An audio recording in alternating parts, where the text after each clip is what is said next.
ইরানে হামলার আগে পরে একটি দুটি নয়, অসংখ্য ভুল করেছে ইসরায়েল যুক্তরাষ্ট্র, আর সেই ভুলের খেসারত দিতে হচ্ছে বড্ড চড়া দামে। খোদ পশ্চিমা বিশ্লেষকরাই বলছেন এমন সব কথা। প্রাচ্যের ভূরাজনীতিতে ইসরায়েলি গোয়েন্দা সংস্থাগুলোর যে অজেয় ভাবমূর্তি ছিল তা যেন এখন এক বিশাল প্রশ্নবোধকের সামনে দাঁড়িয়ে। বিশেষ করে ইরানে হামলার পরিকল্পনা এবং এর পরবর্তী প্রতিক্রিয়া মূল্যায়নে ইসরায়েল এবং তার প্রধান মিত্র যুক্তরাষ্ট্রের গণিত যে মারাত্মকভাবে ভুল ছিল তা এখন সমরবিদদের আলোচনায় উঠে আসছে বারবার। বিশ্লেষকদের মতে তেল আবিব এবং ওয়াশিংটন এমন কিছু কৌশলগত ধারণা নিয়ে এগোচ্ছিল যা বাস্তবতার সঙ্গে সঙ্গতিপূর্ণ ছিল না, আর এই ভুল অনুমানের উপর ভিত্তি করে নেওয়া সিদ্ধান্তগুলোই এখন বুমেরাং হয়ে ফিরে আসছে। ট্রাম্প প্রশাসনের আমলে ইসরায়েলি সামরিক সক্ষমতা এবং তাদের গোয়েন্দা তৎপরতা নিয়ে অনেক প্রশংসা শোনা গেলেও বর্তমান সংঘাতের ময়দানের ভিন্ন চিত্র ফুটে উঠছে। সমরবিদদের মতে ইসরায়েলি গোয়েন্দারা পরপর তিনটি বড় ধরনের কৌশলগত ভুল করেছেন। তাদের প্রথম ভুলটি ছিল গত বছরের জুন মাসে। সে সময় ইসরায়েলি নীতি নির্ধারকদের ধারণা ছিল একটি ডিক্যাপিটেশন স্ট্রাইক বা শীর্ষ নেতৃত্বকে লক্ষ্য করে সুনির্দিষ্ট হামলা চালালে ইরানের শাসন ব্যবস্থা তাসের ঘরের মতো ভেঙে পড়বে। তারা বিশ্বাস করেছিল কাঠামোর উপর থেকে নেতৃত্ব সরিয়ে দিলেই পুরো রাষ্ট্র ব্যবস্থা ধসে যাবে। কিন্তু বিশ্লেষকরা বলছেন ইরানের শাসন ব্যবস্থা একক কোনো ব্যক্তির উপরে যতটা না নির্ভরশীল, তার চেয়ে অনেক বেশি আদর্শিক এবং প্রাতিষ্ঠানিক কাঠামোর উপর দাঁড়িয়ে, যা ইসরায়েল বুঝতে ব্যর্থ হয়েছে। ইসরায়েলি গোয়েন্দাদের দ্বিতীয় বড় ভুলটি ধরা পড়ে চলতি বছরের জানুয়ারিতে। সে সময় ইরানের অভ্যন্তরে একটি কৃত্রিম এবং পরিকল্পিত বিদ্রোহের আবহ তৈরি করার চেষ্টা করা হয়েছিল। উদ্দেশ্য ছিল বিশ্ববাসীর কাছে এমন একটি চিত্র দাঁড় করানো যেন ইরান রাষ্ট্রটি ভেতর থেকেই ভেঙে পড়ার দ্বারপ্রান্তে পৌঁছেছে। পশ্চিমা গোয়েন্দা সংস্থাগুলো মনে করেছিল অর্থনৈতিক চাপ এবং মনস্তাত্ত্বিক যুদ্ধের মাধ্যমে জনগণকে রাস্তায় নামিয়ে আনা সম্ভব হবে। কিন্তু সমরবিদদের বিশ্লেষণ বলছে এই পরিকল্পনাটি ছিল মূলত বাস্তবতা বিবর্জিত। যদিও প্রথম দিকে ইরান সরকারের বিরুদ্ধে ফুঁসে উঠেছিল জনতা, কিন্তু তার পরপরই দেখা গেল আবার সরকারের প্রতি সমর্থন জানিয়ে লাখো মানুষ নেমে এসেছে রাস্তায়। তৃতীয় ধাপে ইসরায়েল ডোনাল্ড ট্রাম্পকে ইরানের সর্বোচ্চ ধর্মীয় নেতাকেও লক্ষ্য করে আরেকটি ডিক্যাপিটেশন স্ট্রাইক চালানোর জন্য উৎসাহিত করে। তাদের ধারণা ছিল ইরানে একটি স্বতঃস্ফূর্ত জনসমর্থন তৈরি হয়ে আছে যারা তথাকথিত স্বাধীনতার জন্য অপেক্ষা করছে, যারা মধ্যপ্রাচ্যে আমেরিকার ভূরাজনৈতিক পরিকল্পনার অংশ হতে মুখিয়ে আছে। কিন্তু হামলার পর দেখা গেল সম্পূর্ণ উল্টো চিত্র। বিশ্লেষকরা বলছেন লাখ লাখ মানুষ প্রতিশোধের দাবি নিয়ে রাস্তায় নেমে আসায় ইসরায়েল এবং যুক্তরাষ্ট্রের পুরো অঙ্কটাই ওলট পালট হয়ে গেছে। জনগণের এই স্বতঃস্ফূর্ত অংশগ্রহণ প্রমাণ করেছে যে বিদেশি হস্তক্ষেপের মুখে ইরানিরা তাদের অভ্যন্তরীণ মতভেদ ভুলে একতাবদ্ধ হতে পারে। প্রতিরক্ষা বিশ্লেষকদের মতে এই সংঘাতের ফলে পুরো অঞ্চল জুড়ে এখন মার্কিন দূতাবাস এবং সামরিক ঘাঁটিগুলোতে হামলার তীব্র উত্তেজনা ছড়িয়ে পড়েছে। প্রেসিডেন্ট ট্রাম্প এখন এক অত্যন্ত জটিল এবং সংবেদনশীল পরিস্থিতির মুখোমুখি। বিশেষ করে পারস্য উপসাগরীয় দেশগুলোর প্রতিরক্ষা সক্ষমতা নিয়ে নতুন করে দুশ্চিন্তা দেখা দিয়েছে। সামরিক বিশ্লেষকরা লক্ষ্য করেছেন উপসাগরীয় মিত্র দেশগুলোর প্রতিরক্ষা মিসাইল এবং ইন্টারসেপ্টরের মজুদ দ্রুত ফুরিয়ে যেতে শুরু করেছে। এই ঘাটতি মিত্রদের জন্য বড় ধরনের নিরাপত্তা ঝুঁকি তৈরি করছে, যা যুদ্ধের দীর্ঘসূত্রতাকে আমেরিকার জন্য প্রতিকূল করে তুলেছে। ইসরায়েলের প্রতিরক্ষা ব্যবস্থার সীমাবদ্ধতা নিয়েও এখন মুখ খুলছেন বিশেষজ্ঞরা। যদিও ইসরায়েল তাদের কতগুলি প্রতিরক্ষা মিসাইল ব্যবহার করেছে তা অত্যন্ত গোপনীয় তথ্য হিসেবে রাখে, কিন্তু বিভিন্ন ভিডিও ফুটেজ বিশ্লেষণ করে সমরবিদরা বলছেন আকাশ থেকে ধেয়ে আসা প্রতিটি ইরানি মিসাইল ঠেকাতে ইসরায়েলকে 8টি, 10টি, এমনকি কখনো কখনো 12টি পর্যন্ত ইন্টারসেপ্টর বা প্রতিরোধী মিসাইল ব্যবহার করতে হচ্ছে। সাবেক ব্রিটিশ কূটনীতিক এবং গোয়েন্দা কর্মকর্তা অ্যালিস্টার ক্রুকের মতে ইরানের মিসাইলগুলি এখন পরিবর্তনশীল গতিপথ ব্যবহার করছে, অর্থাৎ এগুলো মাঝপথে দিক বদলাতে সক্ষম। এর ফলে ইসরায়েলের অত্যাধুনিক প্রতিরক্ষা ব্যবস্থাও এগুলো শনাক্ত এবং ধ্বংস করতে হিমশিম খাচ্ছে। এর সোজা অর্থ হলো ইসরায়েল তার প্রতিরক্ষা মিসাইলের মজুদ অত্যন্ত দ্রুত গতিতে ব্যয় করে ফেলছে, যা দীর্ঘমেয়াদী যুদ্ধের জন্য মোটেও সুখকর নয়। কেবল মিসাইল নয়, টমাহক মিসাইলের ক্ষেত্রেও একই ধরনের সংকটের আভাস পাওয়া যাচ্ছে। সমর বিশেষজ্ঞদের অনুমান ছিল যুদ্ধ শুরুর আগে মার্কিন ডেস্ট্রয়ারগুলিতে প্রায় 500 থেকে 600 টমাহক মিসাইল মজুদ থাকতে পারে, কিন্তু ইরানে চলমান হামলায় ইতিমধ্যে সেই মজুদের বড় একটি অংশ ব্যবহার হয়ে গেছে। কারণ ইরানে যেসব লক্ষ্যবস্তুতে আঘাত হানা হচ্ছে তার বেশিরভাগই করা হচ্ছে টমাহক দিয়ে। যদি হামলার গতি এমন থাকে তবে আমেরিকার নিজস্ব সামরিক সক্ষমতা এবং বিশ্বজুড়ে তাদের রণকৌশলগত ভারসাম্য ঝুঁকির মুখে পড়তে পারে, এমনটাই মত বিশ্লেষকদের। এই যুদ্ধের আরেকটি রহস্যময় দিক হল বোমাবর্ষণ শব্দটির ব্যবহার। সাধারণ মানুষের ধারণা হতে পারে যে ইসরায়েল বা আমেরিকান যুদ্ধ বিমান ইরানের আকাশে উড়ে গিয়ে বোমা ফেলছে, কিন্তু অ্যালিস্টার ক্রুকের মতো বিশেষজ্ঞরা বলছেন এখন পর্যন্ত আমেরিকান বা ইসরায়েলি কোনো বিমান ইরানের আকাশ সীমায় প্রবেশ করেছে এমন কোনো সুনির্দিষ্ট প্রমাণ নেই। মূলত ইরানের আকাশ প্রতিরক্ষা ব্যবস্থার সক্ষমতাকে ভয় পেয়েই হয়তো তারা সরাসরি বিমানের বদলে দূরপাল্লার মিসাইলের উপর নির্ভর করছে। সমরবিদদের মতে ইরানের আকাশসীমা এখনও দুর্ভেদ্য রয়ে গেছে, যা মার্কিন এবং ইসরায়েলি পরিকল্পনাকারীদের জন্য বড় এক উদ্বেগের কারণ। ওয়াশিংটনের মিডল ইস্ট ইনস্টিটিউটের জ্যেষ্ঠ ফেলো এবং ইরান বিশেষজ্ঞ অ্যালেক্স ভাতানকার মতে ট্রাম্প প্রশাসন কোনো স্পষ্ট এবং টেকসই পরিকল্পনা ছাড়াই ইরানে হামলা শুরু করেছে। তিনি মনে করেন শুধু সামরিক অভিযানের মাধ্যমে শাসন ব্যবস্থা পরিবর্তন করা সম্ভব নয়, এর জন্য প্রয়োজন একটি সুনির্দিষ্ট রাজনৈতিক প্রকল্প। ভাতানকার সতর্ক করে বলেন, যদি শাসন ব্যবস্থা পরিবর্তনের উদ্দেশ্য থাকে তবে এটি 4 দিন বা 4 সপ্তাহের কোনো অভিযান হবে না। এটি একটি দীর্ঘস্থায়ী এবং রক্তক্ষয়ী লড়াইয়ে পরিণত হতে পারে। ট্রাম্প অতীতে ইরাক যুদ্ধকে আমেরিকার বড় ভুল বলে অভিহিত করলেও এখন তিনি নিজেই ইরান নিয়ে একই ধরনের অনিশ্চয়তার দিকে এগোচ্ছেন কিনা সেই প্রশ্ন তুলেছেন এই বিশ্লেষক। ডেমোক্র্যাট এবং বিরোধী শিবিরের বিশ্লেষকরাও এই যুদ্ধের লক্ষ্য নিয়ে প্রশ্ন তুলেছেন। প্রতিনিধি পরিষদের ইন্টেলিজেন্স কমিটির সদস্য জিম হাইমস প্রশ্ন তুলেছেন যে এই হামলার শেষ কোথায়। তিনি মনে করেন আকাশপথে বোমা হামলা চালিয়ে কোনো দেশে শাসন ব্যবস্থা পরিবর্তনের সফল উদাহরণ বিরল। মার্কিন সামরিক বাহিনী কোনো দেশে সন্তোষজনকভাবে শাসন ব্যবস্থা পরিবর্তন করতে পেরেছে এমন উদাহরণ নেই বললেই চলে। বিশ্লেষকরা বলছেন জনগণের সক্রিয় অংশগ্রহণ বা সরাসরি স্থলবাহিনীর উপস্থিতি ছাড়া ইরানের বর্তমান ব্যবস্থার পতন ঘটানো প্রায় অসম্ভব।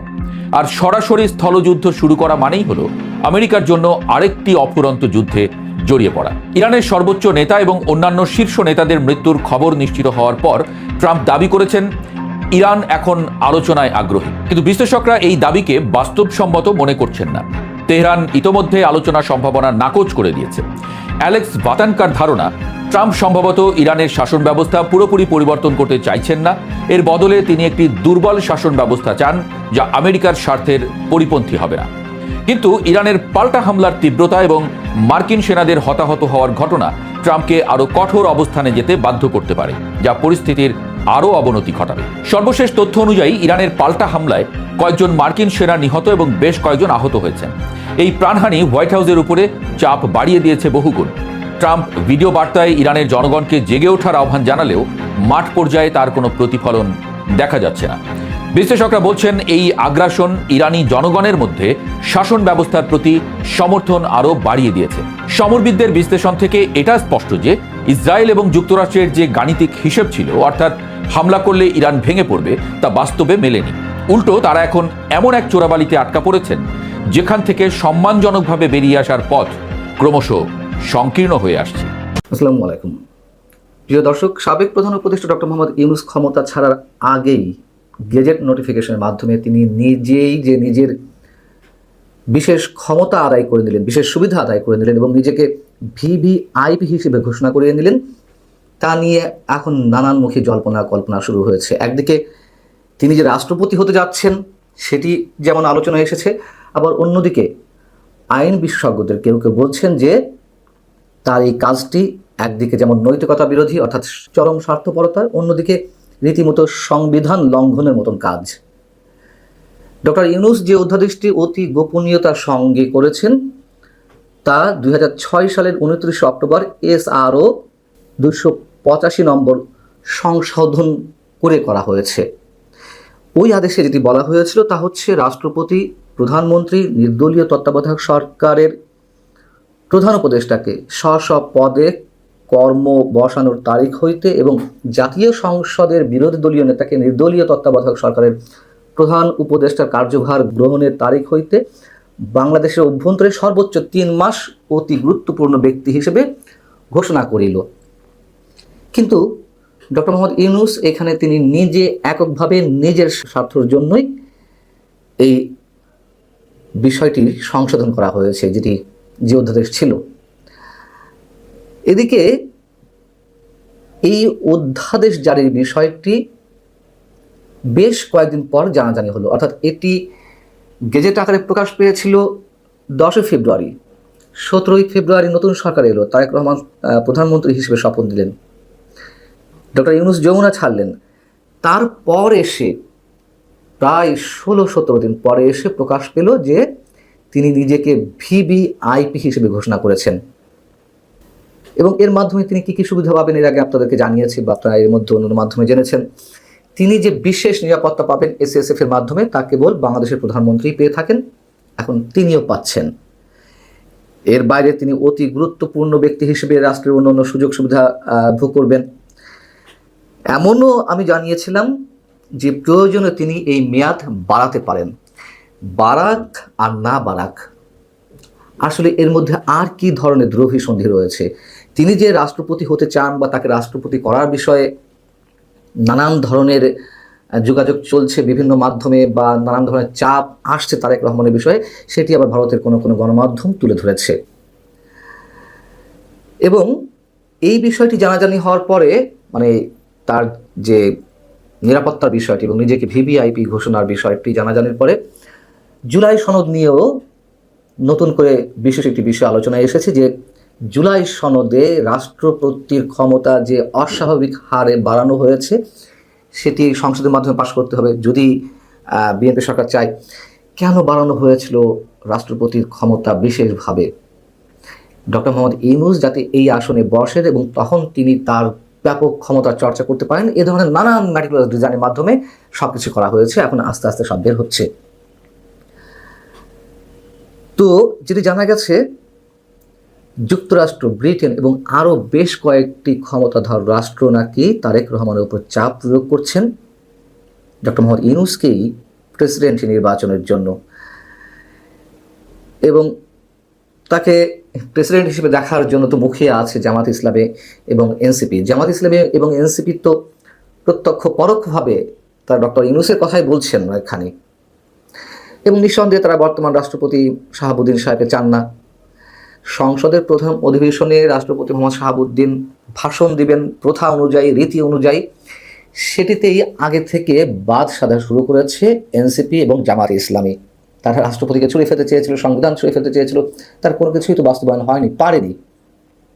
এখন তারা নতুন করে দাবি তুলছে বর্তমান রাষ্ট্রপতিকে অভিশংসন করার, এবং এর পিছনে অবশ্যই দ্রোহিসন্ধি রয়েছে।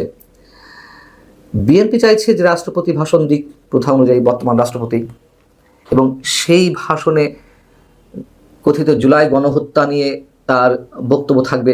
বিএনপিও তার মতো করে রাজনীতি করছে, কিন্তু তারপরেও তাদের রাজনীতিতে একটা সরলরৈখিক একটা বিষয় রয়েছে, কিন্তু অনেক মার প্যাঁচ, অনেক ঘোর প্যাঁচ জামাত ইসলামী এবং এনসিপির কৌশলের মধ্যে রয়েছে।